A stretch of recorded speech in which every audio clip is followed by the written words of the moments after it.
Los incapaces. Son incapaces de hecho todas las personas que por incapacidad física o moral de obrar o por su dependencia de una representación necesaria no pueden ejercer por sí mismos los actos de la vida civil.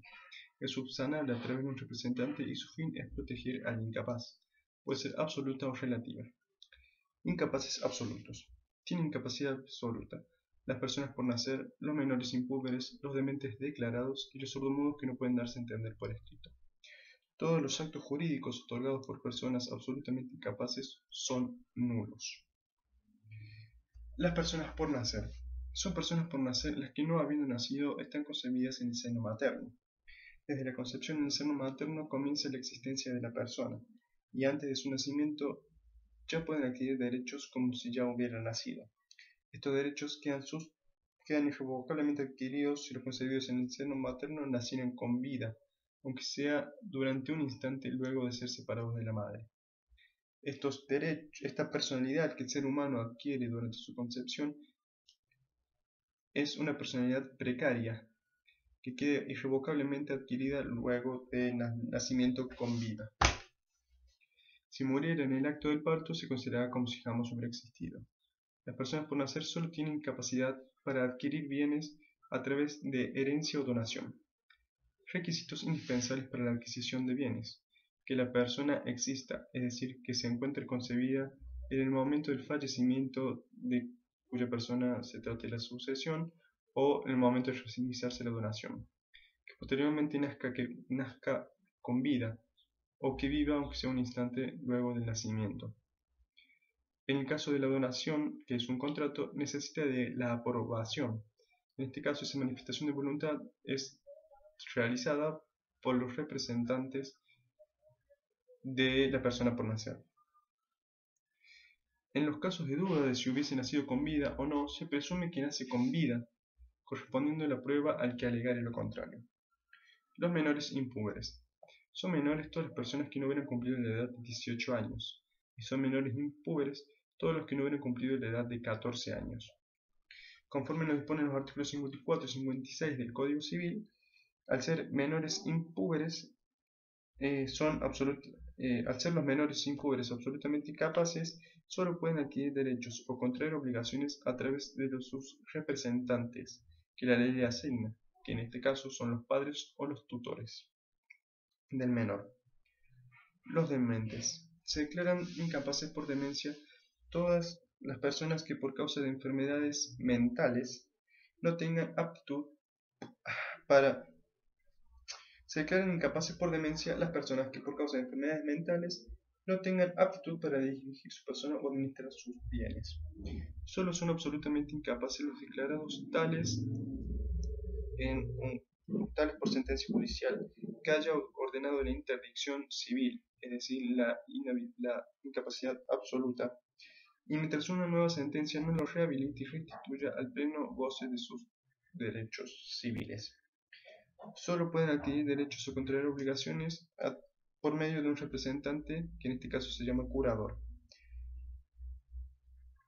Los que pueden pedir la declaración de demencia son la esposa o esposos no divorciados, los parientes del demente, el Ministerio de Menores, el cónsul respectivo si el demente fuera extranjero y cualquier persona del pueblo si el demente fuera agresivo o incomode a los vecinos. Los sordomudos. Los sordomudos serán habidos por incapaces para los actos de la vida civil si no supieran darse a entender por escrito. Para que se configure el estado de incapacidad absoluta, será indispensable la declaración judicial de incapacidad. El juicio deberá ser promovido por las mismas personas que pueden solicitar la declaración de demencia y deberán intervenir facultativos que fundamenten el dictamen de la sentencia. Incapaces relativos. Las personas relativamente incapaces solo lo son respecto a determinados actos que las leyes. Las personas relativamente incapaces solo tienen capacidad para los actos que las leyes le autorizan otorgar. Los relativamente incapaces son los menores adultos, los menores emancipados, los inhabilitados civiles, los penados a más de 3 años y los ausentes. Los menores adultos. Por lo dicho en el artículo 127 del Código Civil, son menores adultos todos los que van desde los 14 años hasta los 18 años cumplidos. El menor que tenga 14 años cumplidos podrá celebrar contratos de trabajo en actividad honesta sin autorización de sus representantes. El menor podrá administrar y disponer libremente de los bienes que obtenga con los frutos de su trabajo y estar en juicio civil o penal por acciones relacionadas vinculadas a él. Los menores emancipados. Conforme lo establece el artículo 131 del Código Civil, los menores que contrajeron matrimonio se emancipan y adquieren capacidad civil, pero con ciertas limitaciones.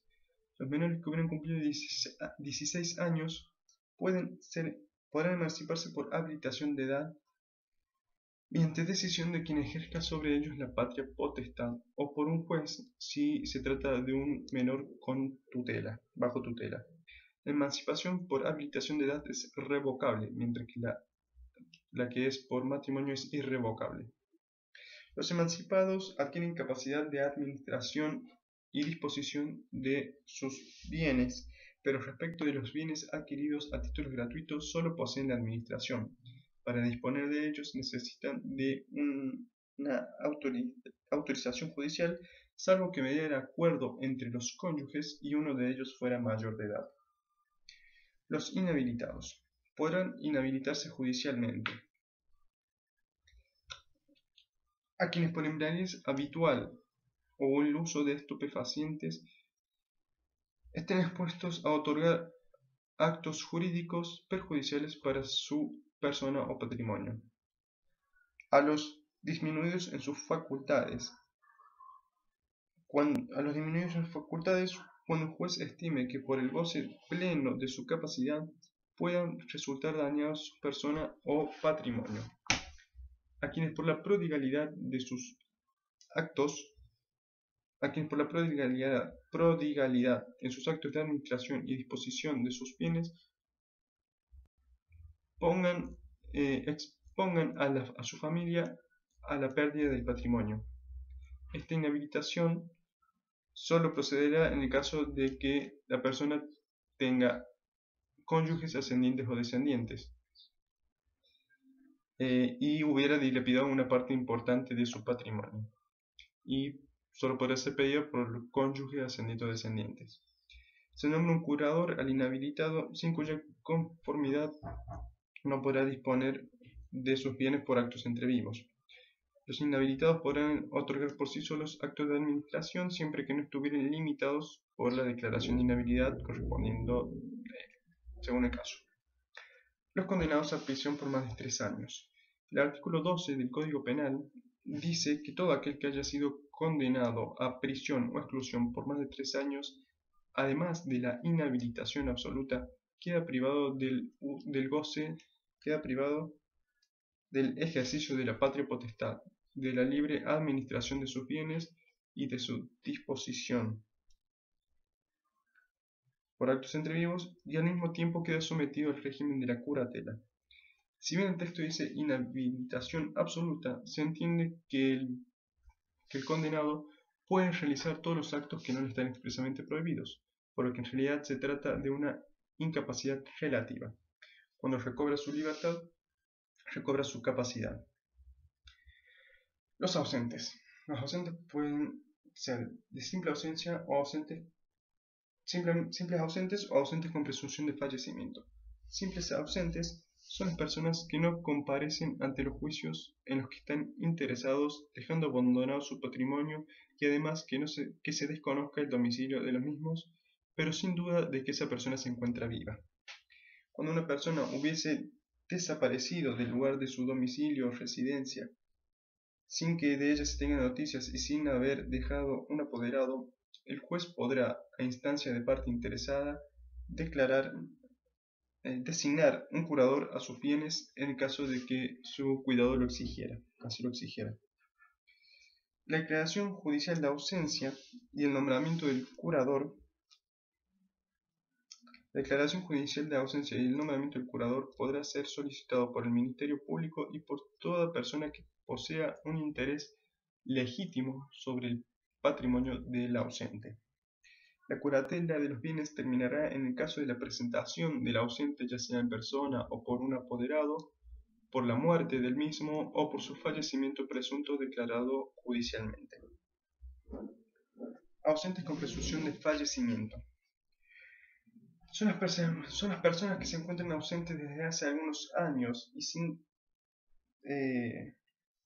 que han abandonado su domicilio y que desde entonces no se hayan tenido noticias suyas y que se desconoce de si se encuentran vivas o muertas. Para que haya ausencia con presunción de fallecimiento es necesario que ocurran tres circunstancias: el hecho de la desaparición del sujeto de su domicilio o residencia, el transcurso de un plazo determinado por la ley, el transcurso de un plazo prefijado por la ley, y la falta de toda noticia respecto de su paradero. Producida la declaración judicial de muerte presunta, inicia el juicio sucesorio del ausente, en el cual la ley distingue dos etapas, dos periodos. El periodo de la posesión provisional, que comienza con la declaración judicial y durante el cual la ley se preocupa principalmente por los intereses del ausente. Los herederos son puestos en posesión provisoria de los bienes. Y luego inicia el periodo de la posesión definitiva, que comienza 5 años después del día presunto del fallecimiento o a los 80 años del nacimiento del ausente. En este periodo, los herederos son puestos en posesión definitiva de los bienes. Si el ausente reaparece, podrá reclamar la devolución de los bienes, la entrega de los bienes que existieran y en las condiciones en que se encontraren, en el estado en que se hallaren. La ley autoriza al cónyuge de la persona ausente, la ley autoriza al cónyuge de la persona declarada presuntamente fallecida a contraer segundas nupcias, y la reaparición del ausente no causa la nulidad del nuevo matrimonio. Eso fue Los Incapaces.